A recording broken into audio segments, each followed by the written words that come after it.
All right, everyone, welcome back to the channel.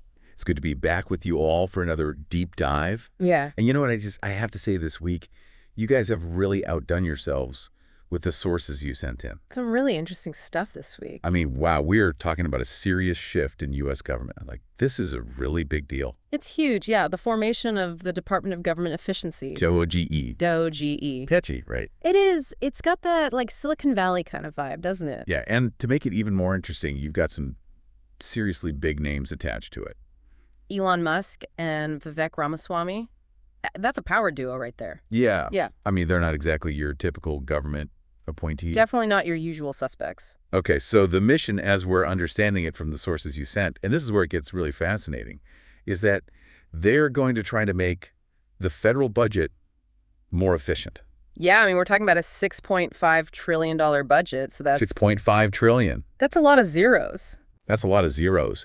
And they're going after bureaucracy and all these regulations. Yeah, the idea is to kind of cut through all the red tape and streamline things. Which I think really speaks to a lot of what people are feeling. You know, Yeah. like how much of our money is actually being spent wisely. Exactly. A lot of people are concerned about that, and they want more transparency and accountability. So before we get too far into it, though, there is one little elephant in the room we need to address. The acronym? The acronym DOGE, as in Dogecoin, the cryptocurrency. Yeah, that's been causing quite a stir online. People are going crazy over it. We'll get into that a bit later, but it definitely adds another layer to this whole story. It's definitely a weird coincidence. Okay, so let's back up a bit and talk about the origins of this whole DOGE thing. Where did this idea even come from? Well, it really seems to stem from Trump's campaign promises. You know, he talked a lot about making government more efficient. Draining the swamp? Yeah, exactly. And bringing in people from outside the traditional political sphere. Like a businessman's approach? Precisely. And Musk and Ramaswamy are both very successful entrepreneurs. So it's like they're bringing that private sector mindset to the government. Right. So with Musk, you have Tesla and SpaceX. I mean, he's built these incredibly complex companies, and he's done it in highly regulated industries. So He's not afraid of a challenge, that's for sure. exactly. And then you've got Ramaswamy. He's got this background in biotech and investment, so he's seen firsthand how regulations can impact businesses and innovation. Yeah, he's been a vocal critic of overregulation. What are your guys' thoughts on this? Like, is this a good thing, bad thing? Are these the right guys for the job? Hit us up in the comments. Let us know what your other opinions are on this. Always love hearing from you guys. Okay, so let's get into the specifics now. What exactly is Elon Musk's vision for DOGE? Well, he's been talking a lot about transparency. He wants to make government spending much more visible to the public. So like anyone could just see where their tax dollars are going. Yeah, potentially he's talking about creating some kind of platform where you could actually track the flow of money. Like a government spending tracker. That's pretty radical. It's a very ambitious idea, for sure. I read somewhere that he even wants to create like a leaderboard to highlight potential misuse of funds. Yeah, I saw that too. It's like he wants to gamify government spending. Wow, that's definitely one way to get people's attention. I think the idea is that if people can see where the money is going and who's wasting it, then there will be more pressure for accountability. Makes sense. So you're basically shining a light on everything. Exactly. Transparency is key. Now, what about Ramaswamy? I understand he's really focused on deregulation. Yeah, that's his big thing. He wants to cut back on all the unnecessary regulations that he believes are stifling businesses. So his background in biotech is really relevant here, right? Mhm. Because that's a heavily regulated industry. Oh, absolutely. He's seen firsthand how bureaucratic red tape can slow things down and stifle innovation. He's probably thinking that a lot of these regulations aren't actually achieving what they're supposed to.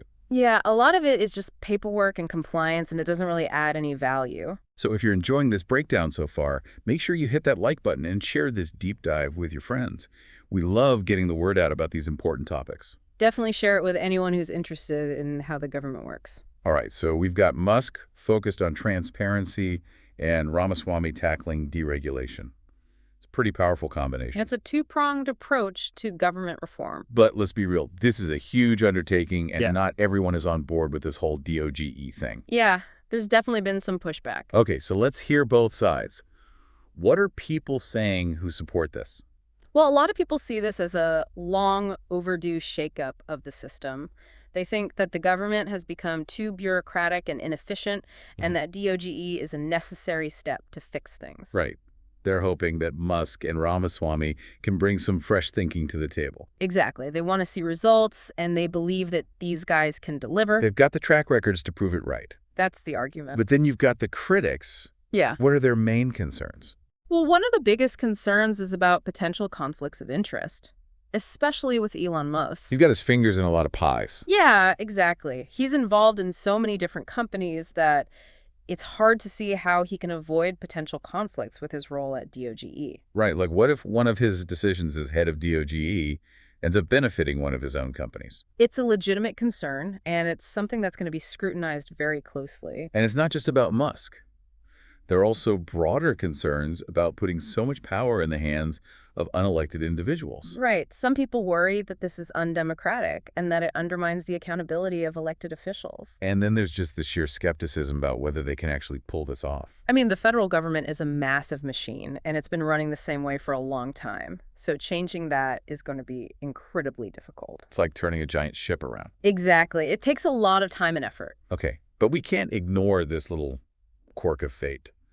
The whole Dogecoin connection. I mean, it's just too weird to not talk about. It's definitely strange how the acronym ended up being the same as a cryptocurrency. And not just any cryptocurrency, one that Musk has openly supported in the past. Yeah, and what's even crazier is that the price of Dogecoin actually surged after the DOGE announcement. So it's like this weird self-fulfilling prophecy. It's like the universe is playing a joke on us. I mean, it just goes to show you how much influence these guys have. Yeah.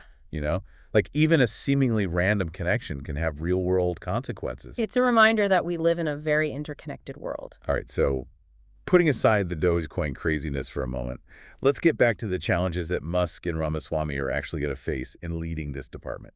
Yeah, there are going to be a lot of obstacles in their path. Like, what are some of the biggest hurdles they'll have to overcome? Well, first of all, the sheer size and complexity of the federal government is daunting. It's a behemoth. It is. And even identifying the inefficiencies is just the first step. Actually implementing solutions is going to be a nightmare. You've got all these bureaucratic processes to navigate and all these different stakeholders to deal with. And a lot of people are going to resist change, especially if it threatens their jobs or their power.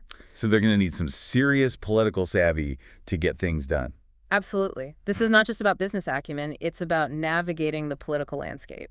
Now, one thing that Musk has been very vocal about is transparency and accountability. Yeah, he's really pushing that as a core principle for DOGE. So how does he plan to actually make the department more transparent? Well, he's talked about publicly sharing the department's activities and soliciting feedback from citizens. So like opening up the books and letting people see what's going on. Yeah, basically he wants to create more avenues for public scrutiny. And get people involved in the process. Exactly. It's about empowering citizens and holding the government accountable. It's a pretty radical departure from the way things are usually done in Washington. It is, but whether it's actually feasible remains to be seen. Right, like how do you manage all that feedback? And how do you ensure that it's actually being taken into account? Those are big questions. Okay, so let's put this into historical context. Are there any precedents for this kind of government reform effort? Well, there have been plenty of attempts to improve government efficiency over the years. Yeah, every president promises to streamline things and cut waste. Exactly, but what's different about DOGE is that it's being led by people from the private sector. So it's like they're trying to apply business principles to government. Precisely, and that's a fairly novel approach. It'll be interesting to see if it actually works. Yeah, it's a big experiment. So what about the global implications of DOGE? Could this model be something that other countries might adopt? I think it's definitely possible. If DOGE is successful, other countries might be tempted to follow suit. You know, we'll be watching closely to see what happens. Yeah, and it could also spark broader debates about the role of private sector influence in government. Right, like how much power should unelected individuals have? That's a big question, and it's one that's going to be debated for a long time. So to sum up, we've got DOGE, this really ambitious initiative to overhaul the federal government. It's got potential, but it also faces some serious challenges. It's a bold experiment, and it'll be fascinating to see how it plays out. I think it raises some really important questions about how we want our government to function and who we want to be in charge. Exactly. It's a conversation that we need to have. So for all of you watching, what do you think are the most important metrics for judging whether DOGE is successful? Leave a comment below and tell us what you think. Also, don't forget to like this deep dive and subscribe to our channel, The Other Opinion, for more thought-provoking content. And share this with anyone who needs to hear these other opinions. Yeah, spread the word. We'll be back next week with another deep dive into the topics that matter most to you. See you then. Finally, please remember that this is an AI-generated deep dive intended to provide information. Some of the details presented might contain inaccuracies. Always consult original sources for complete and verified information. Stay curious. And keep those other opinions coming. We'll catch you next time.